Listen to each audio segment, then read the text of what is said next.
এই সাইডটায় গভীর জঙ্গল আর খুব জোরে একটা সাউন্ড হচ্ছে, মানে ভয়ঙ্কর টাইপের সাউন্ড। ক্যামেরায় বোঝা যাচ্ছে কিনা জানি না, বাট খুব ভয়ঙ্কর টাইপের সাউন্ড। এর সাউন্ড শুনলেই ভয় করে। চারদিকে এই সাউন্ডটা হচ্ছে, আর এবং বিকট শব্দ হচ্ছে সাউন্ডটা। ক্যামেরায় শোনা চাইলে অবশ্যই ভিডিওর কমেন্টে জানাবেন।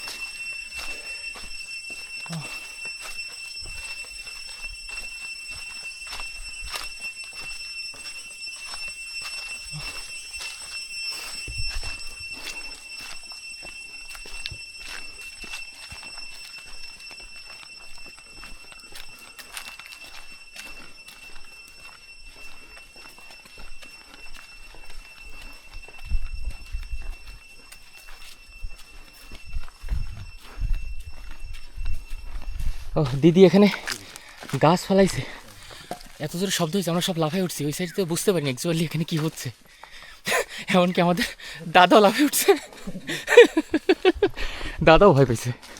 দাদা আপনি কি ভাবছিলেন? আল্লাহ, আসলে যেখানে ভয়ের কারণ থাকে সেই সময় কিন্তু আপনি ছোট্ট একটা বিষয় নিয়ে ভয় পেয়ে যাবেন। দুইটা জিনিস এখানে কাজ করতেছে। একে তো নিষিদ্ধ এরিয়া, ভয়ের একটা ব্যাপার আছে। দ্বিতীয়ত অপরাধবোধের একটা ব্যাপার আছে, যে এ পথে আসা ঠিক হয়েছে কিনা আমাদের। তো সব মিলে ভয়ে বুক ধুকধুক করতেছে। সিরিয়াসলি এই পথে যে আসে, মানে 100% শিওর এমন কোনো ব্যক্তি নাই যে তার বুক ধুকধুক করে না। এই পথটা এরকমের। দেখতে মনে হচ্ছে ক্যামেরার চোখে খুব সুন্দর, খুব ইজি। একে তো পাহাড় ট্রেকিং পথ, দ্বিতীয়ত একেবারে নির্জন, নিরিবিলি এবং নিষিদ্ধ এরিয়া। আর দেখুন কি অবস্থা, কি বিশাল বিশাল গাছ এই যে কেটে ফেলছে।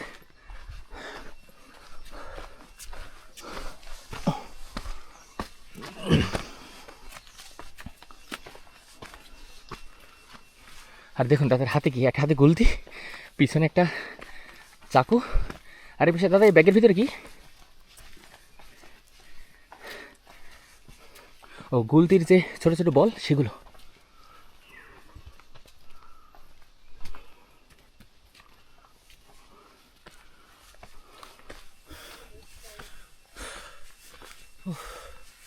আবারও আপ ট্রেক।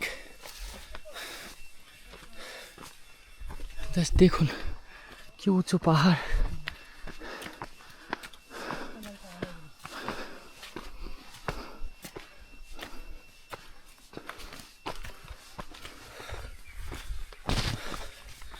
যত হাঁটতেছি পাহাড়ের সৌন্দর্যে তত মুগ্ধ হচ্ছি। সুবহানাল্লাহ, এত সুন্দর, দারুণ। ফাইনালি আমরা একটা রিজে চলে আসছি। রিজ লাইন ধরে হাঁটতে সব সময়ের জন্য ভালো লাগে। আপনি রিজ যত দেখবেন তত মুগ্ধ হবেন। আর রিজে যখন হাঁটবেন দুই সাইডে বা 360 ডিগ্রি মোটামুটি আপনারা ভিউ পাবেন। সব পাহাড়ের চূড়াগুলো আপনার চোখের সামনে ভাসবে। দেখুন এই যে এই সাইড থেকে শুরু হয়েছে, একেবারে পাহাড়ের চূড়াগুলো সব দেখা যাচ্ছে সিরিয়াল দিয়া। দারুণ।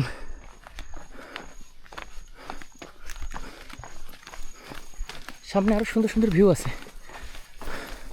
আমাদের এই ট্যুরের পুরো এক্সপিরিয়েন্সটা ইনশাল্লাহ আপনাদের সামনে তুলে ধরবো, আর অবশ্যই রভাবে তুলে ধরবো। কোনো কালার করব না, কোনো এক্সট্রা কিছু অ্যাড করব না।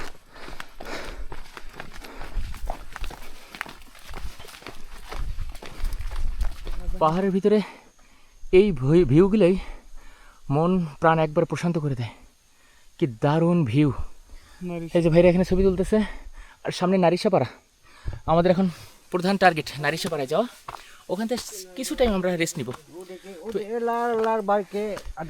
ও এখান থেকে খুব কাছে মনে হচ্ছে, বাট আমাদের পাহাড় থেকে নেমে যেতে অলমোস্ট 3 ঘন্টার উপরে সময় লাগবে এখন। তো আল্লাহ ভরসা।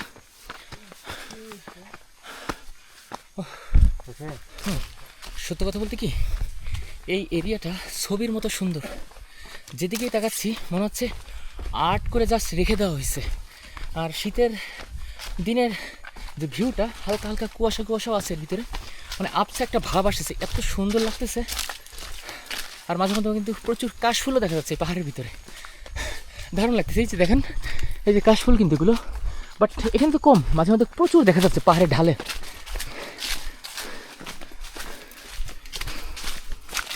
আর রাস্তাটা দেখুন, কি রাস্তা!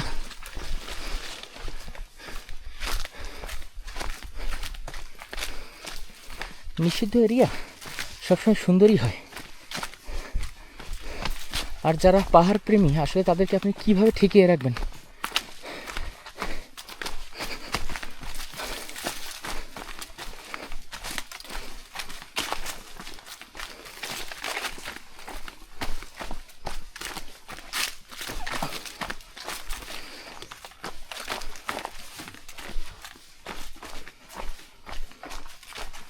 কি গাছ ভাই, দেখছেন? আমাদের 6-7 জন লাগবে। পাহাড়ে এরকম গাছ অ্যাভেলেবেল, এত বড় বড়। কি দাদা দেখছেন? ওই যে দেখেন উনি করে কি।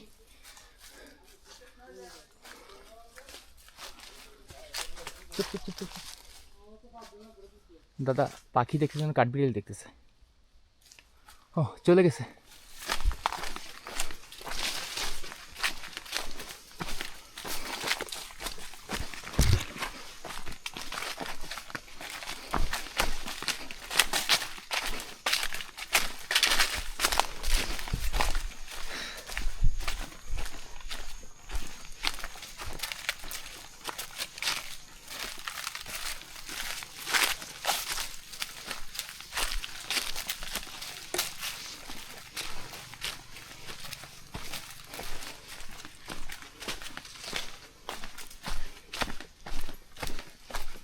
ও কি পথ রে বাবা, এটা একটা ভূতিরে পথ।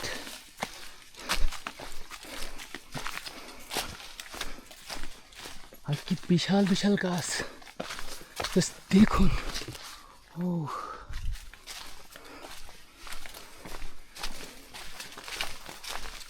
তো আমরা এখন রেস্ট নিচ্ছি, আমাদের টিমমেটরা এখনো আসেনি।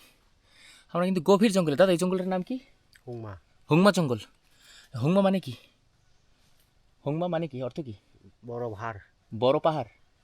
আচ্ছা, তো যাই হোক আমরা এখন হুংমা জঙ্গলের ভিতরে আছি এবং এই জঙ্গল আমরা ট্রেকিং করতেছি এবং এখান থেকে ধীরে ধীরে কিন্তু আমরা নামতেছি নিচের দিকে। ভাই আসছেন?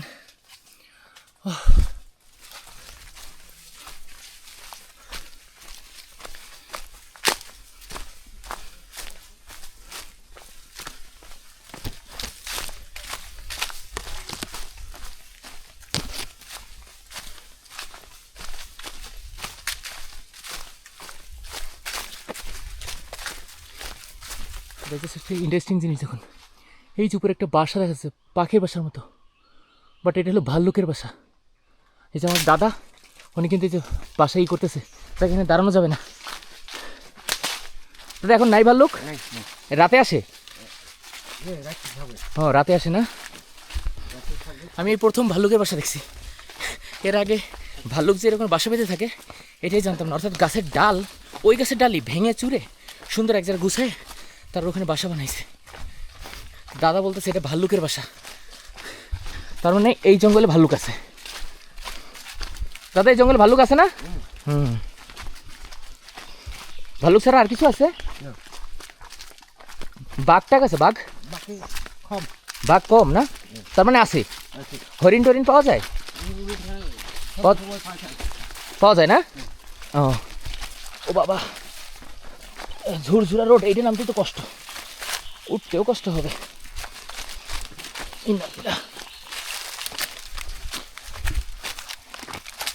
এ ভাই উঠবো না কেমন, নাম দেখি তো। উমা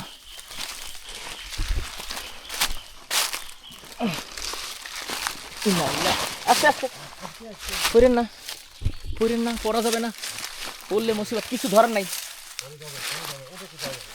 আপনাদেরকে একটা মজার কথা বলি, আসলে কষ্ট হচ্ছে তার ভিতরেও দুষ্টামি করি।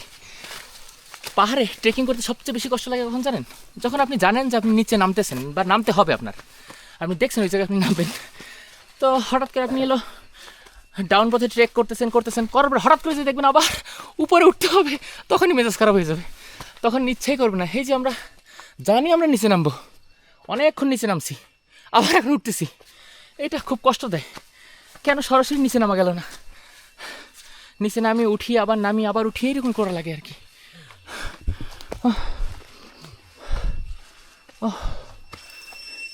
ক্যামেরায় শোনা যাচ্ছে কিনা জানি না, কি ভয়ঙ্কর সাউন্ড, শুনলেই বুকের ভিতরে ধুকধুকানি বেড়ে যাচ্ছে। আর পাহাড় ট্রেকিং এটা তো কত কষ্টের। আসলে আমরা নির্লজ্জ হয়ে যাই যারা পাহাড় ট্রেকিং করি। পাহাড়ে আসার পরে আমরা তওবা করি, আর আল্লাহ না আনুক পাহাড়ে আর কোনোদিন আসবো না। যে বাসায় যাই 2-4 দিন পরে আবার ভুলে যাই, মানে এটা বারবার হয়ে আসতেছে। আমি এরকম তওবা গত 2 সপ্তাহ আগে একবার করছিলাম, কিন্তু কাজ হচ্ছে না। ও তো ফাইনালি 15 মিনিটের একটা রেস্ট নিয়ে এখন আমরা আবার ট্রেকিং শুরু করছি। আমাদের একটা গ্রুপ ওনারা পিছনে পড়ে যাচ্ছে, আমরা যতক্ষণে 15-20 মিনিট রেস্ট নিচ্ছি তারা তখন এসে পৌঁছাইতেছে, অর্থাৎ তাদের রেস্ট খুব কম হচ্ছে।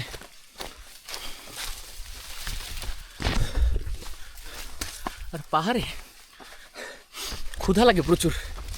যখন আপনি ট্রেকিং করবেন তখন দেখবেন প্রচুর ক্ষুধা লাগতেছে, আর এর জন্য অবশ্যই আপনারা ড্রাই ফ্রুট সাথে করে নিয়ে আসবেন বা কিছু নাটস নিয়ে আসবেন, তাহলে আপনাদের অনেক উপশম হবে। হ্যাঁ, আর পানি দরকার হবে, বাট পানি কমিয়ে আনবেন, পানি বেশি আনতে পারবেন না। ওয়েট যত কমিয়ে পারেন আপনার ট্রেকিং তত স্মুথ হবে। আর আজকে যারা আমরা ট্রেক করতেছি এর মধ্যে সবচেয়ে বেশি ওয়েটই আমার। আমি আপনাদেরকে বলছি ওয়েট কমানোর জন্য, আর আমার ওয়েটই সবচেয়ে বেশি। আমার পিছনে ব্যাগ এবং ব্যাগের ভিতরে ড্রাই ফ্রুটস তো আছে, নাটস আছে, তারপরে সবচেয়ে বড় কথা আমার ড্রোন আমার ব্যাগের ভিতরে।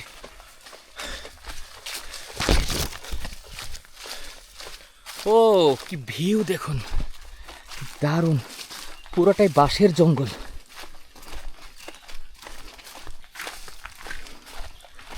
একেবারে অন্ধকার টাইপের।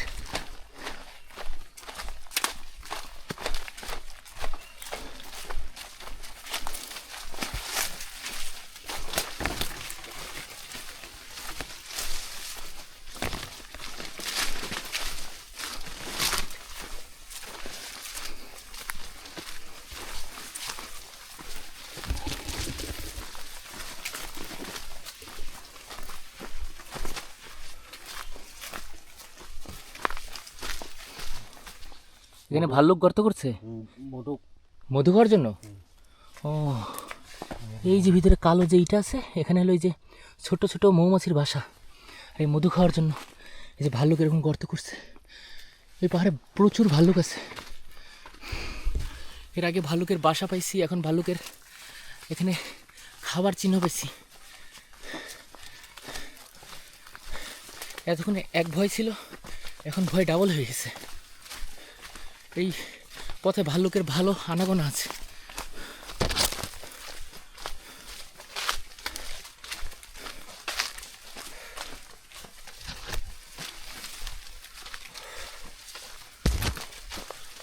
পাহাড় চূড়ায় এরকম সমতলে হাঁটতে ভালোই লাগে। আমরা কিন্তু একটা পাহাড়ের চূড়ায় আছি, একটা পাহাড় থেকে নামতেছি আবার উঠতেছি, আর মাঝে মাঝে এরকম সমতল। ভাবতে পারেন যেটা মনে হয় সমতল কোনো জায়গা, আসলে কিন্তু না।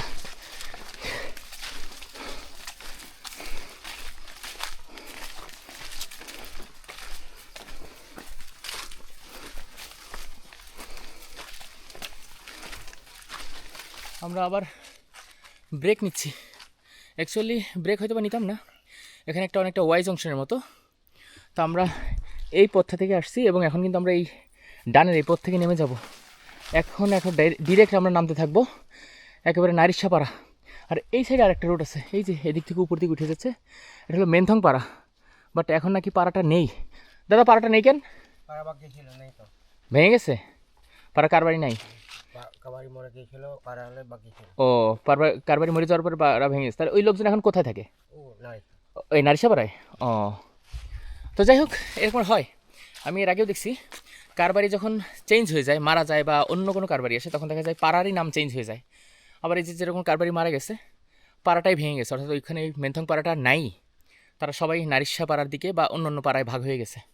তো যাই হোক, এখন আমরা আমাদের টিম মেম্বারদের জন্য ওয়েট করতেছি, তারা আসার পরে আমরা ডান থেকে নেমে যাব, এখন সরাসরি নারিশাপাড়া থেকে নেমে যাব। আর এখান থেকে আমাদের সরাসরি ডাউন ট্র্যাক, মানে এখন আমরা পাহাড় চূড়ায় আছি, এখান থেকে নামতে হবে। এইটাই সবচেয়ে কঠিন পথ। নামার সময় হয়তো তেমন কষ্ট লাগবে না, যখন আমরা ব্যাক করব তখন এটা আমাদের জন্য বড় ভারী হয়ে দাঁড়াবে। বাকিটা আল্লাহ ভরসা। অ্যাকচুয়ালি যত সামনে আগাচ্ছি ততটাই ভয় করতেছে। কিছুটা টাইম ভয়টা কম লাগতেছিল, বাট এখন বুকের ভিতরে ধুকধুক করতেছে যে সামনে কি অবস্থা, কি হবে। পাড়ায় ঠিক মতো ঢুকতে পারবো কিনা বা নারী সাজিরি ঘুরতে পারবো কিনা এখনও জানি না। অনেকে কিন্তু একেবারে এই পাহাড় ট্রেক করে নিচে নামার পরে কিন্তু ব্যাক করছে, এরকমের অনেক গ্রুপের সাথে হয়েছে।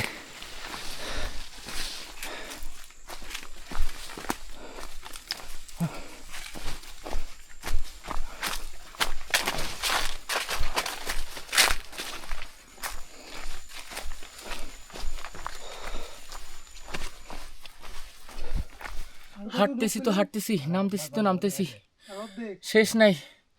দাদা বলতেছে মাত্র অর্ধেক আসছেন, আরও অর্ধেক বাকি। ও আল্লাহ, এখনই মাথা ঘুরতেছে। নামতে যদি এত কষ্ট হয়, উঠতে কি অবস্থা হবে সেটাই ভাবতেছি এখন।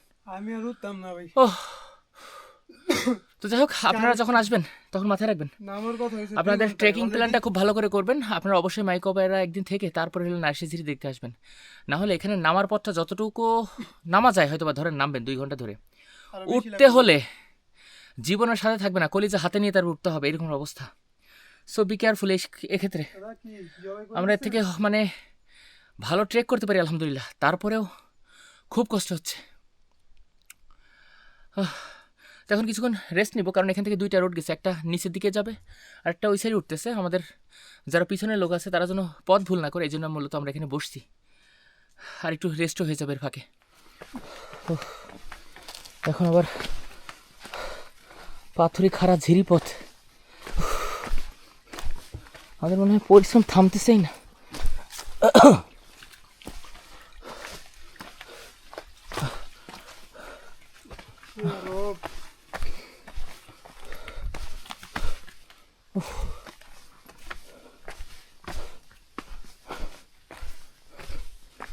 ওকে ওকে ওকে, ওহ কাটা কে बैठ যায়।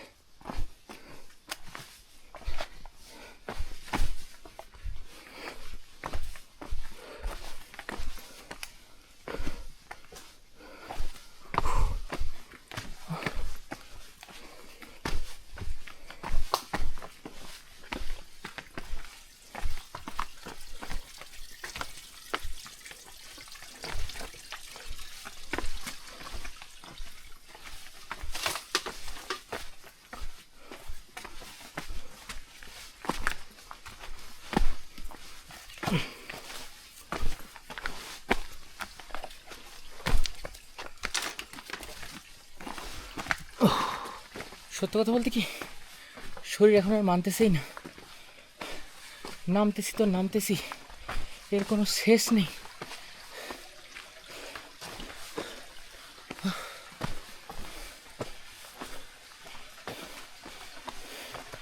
আর যে পথ নামতেছি, এই পথ ব্যাক করবো কীভাবে, এইটাই মাথায় ঢুকছে না।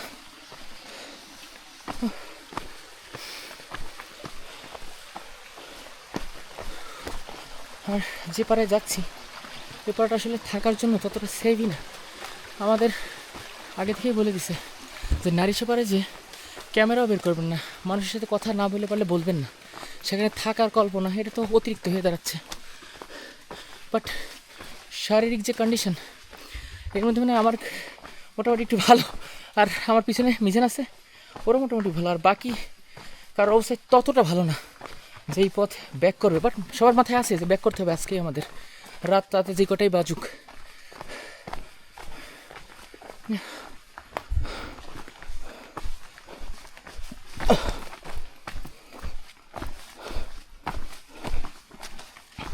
দাদা আর কত দূর?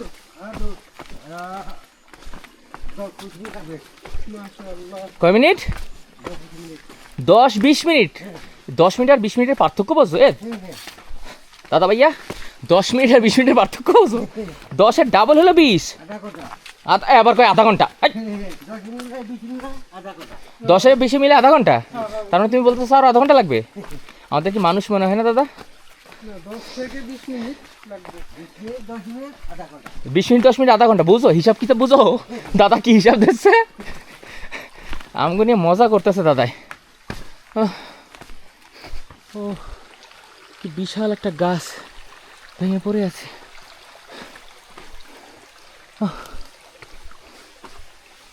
আল্লাহ।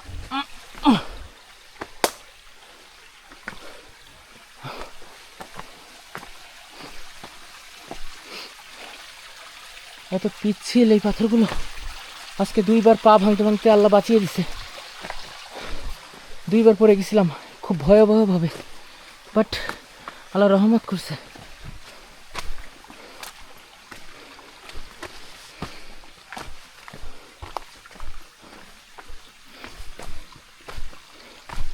আমার মনে হয় না ভাই সন্ধ্যার আগে ঝিরি কমপ্লিট করতে পারবো। কিন্তু না করতে পারলে বিপদ ভাই। 4:30টার দিকে মোটামুটি এই জায়গায় সন্ধ্যা যাবো। হ্যাঁ তা তো হবেই, এখানে এমনিই অন্ধকার, এখনই অন্ধকার। বেলা 2টা 2:15 বাজে, এখনই এখানে রাত। অলরেডি অনেক বন্ধ করে গেছে। ঝিরিতে অন্তত 1/2 ঘন্টা প্লাস যে সময়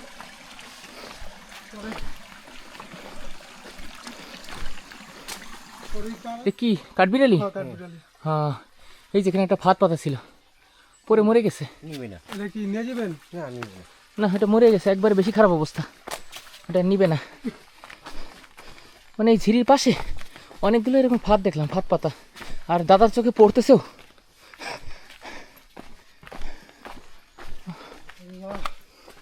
রাতে এলো।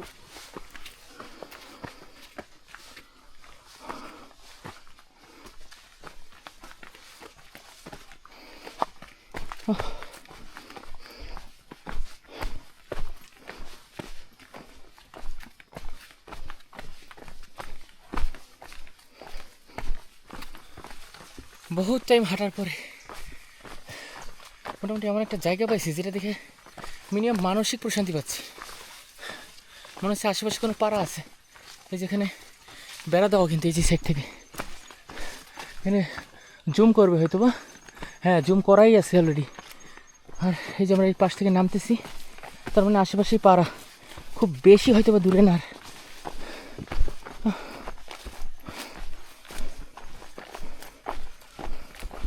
আর এখানে সূর্যের আলো বা প্রকৃতি পুরোটাই চেঞ্জ।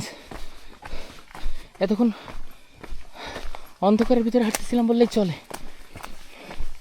আর এখন মনে হচ্ছে যে আশেপাশে লোকালয় আছে, মানব বসতি আছে। এত পথ হাঁটলাম, একটা মানুষের সাথে যদি দেখা হইতো তাহলে দুঃখ থাকতো না। ও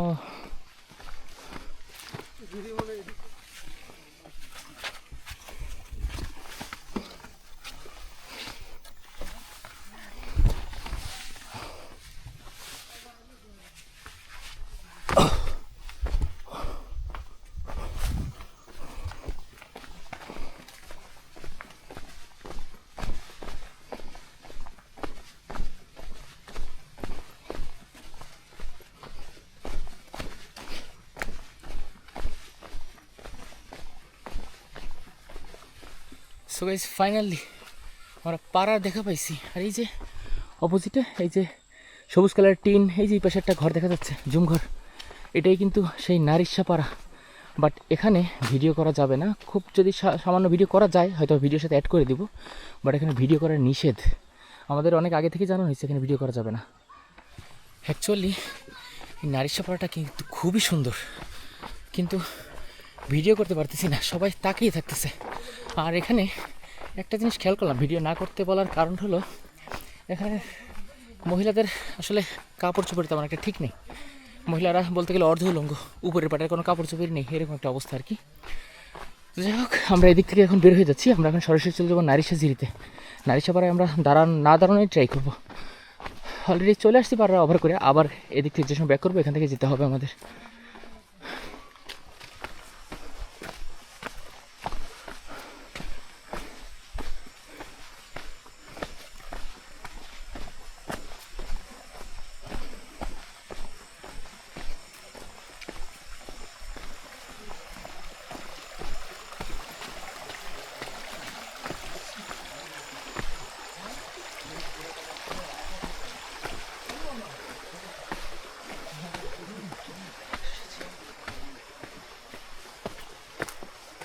সো ফাইনালি আমরা নারিশা ঝিরিতে এখন একেবারে শুরুর দিকে, বাট আমরা ঢুকতেছি। এই যে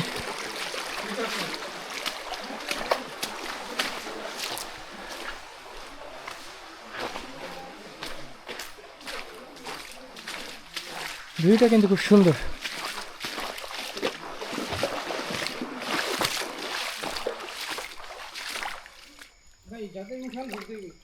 হ্যাঁ, কিছু করার নাই, যেতে হবে। হ্যাঁ, পুরো বডি ভিজে গেল। পিছিল কিন্তু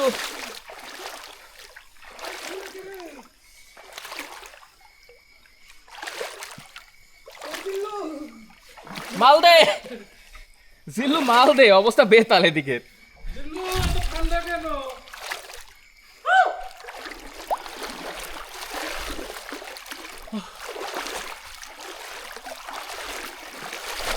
চীন ময়দা হেঁটে গেছে একবার ওই মাথায়। আমরা এই ঝিরি দেখার জন্য একবার আসছি, অনেকেই আসতেছে না, তারা ওই মাথায় দাঁড়ায় গেছে, এত পানি দেখে ঢুকতে সাহস হচ্ছে না।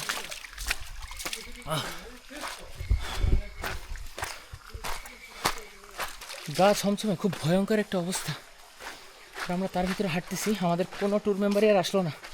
আমি আর আমার যে গাইড চিন্ময়দা, এই দুইজনে হাঁটতেছি। যে চিন্ময়দার সামনে যাচ্ছে আর আমি পিছনে পিছনে হাঁটতেছি। তো অনেকেই বলে নারিশা ঝিরিতে নাকি অশরীরীয় আত্মারা ঘুরে বেড়ায়। আসলে সত্য কথা, এই জায়গাটা খুব ভয়াবহ একটা জায়গা। একজন দুজন আসাটা, এটা মানে শরীরে লোম দাঁড়িয়ে যাবে, খুব ভয়ঙ্কর একটা জায়গা। আর আস্তে আস্তে আমরা একেবারে সন্ধ্যার দিকে আসছি। এটা এখন আসলে আরও ভয় লাগতেছে। ভয় যে লাগতেছে না এটা বলার কোনো সুযোগই নেই, সিরিয়াসলি ভয় করতেছে, বাট তারপরেও হাঁটতেছি।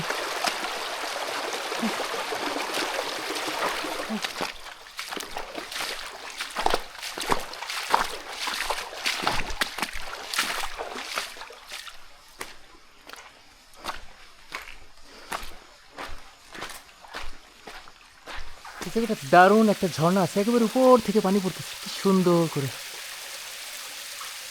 আর নারিশা ঝিরি কিন্তু অনেক বড়, এখান থেকে আমরা অনেক দূর হাঁটতে পারবেন।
সো গাইস, ফাইনালি নারিশা ঝিরি ঘোরা শেষে এখন আমরা ব্যাক করবো। আর অলমোস্ট এখন সন্ধ্যা হয়ে গেছে। তো যাই হোক, এই ভিডিওটা এখানে শেষ করতে হচ্ছে। আবার দেখাবে নতুন ভিডিওতে। সে পর্যন্ত সবাই ভালো থাকবেন, সুস্থ থাকবেন। সো আজকের জন্য আল্লাহ হাফিজ।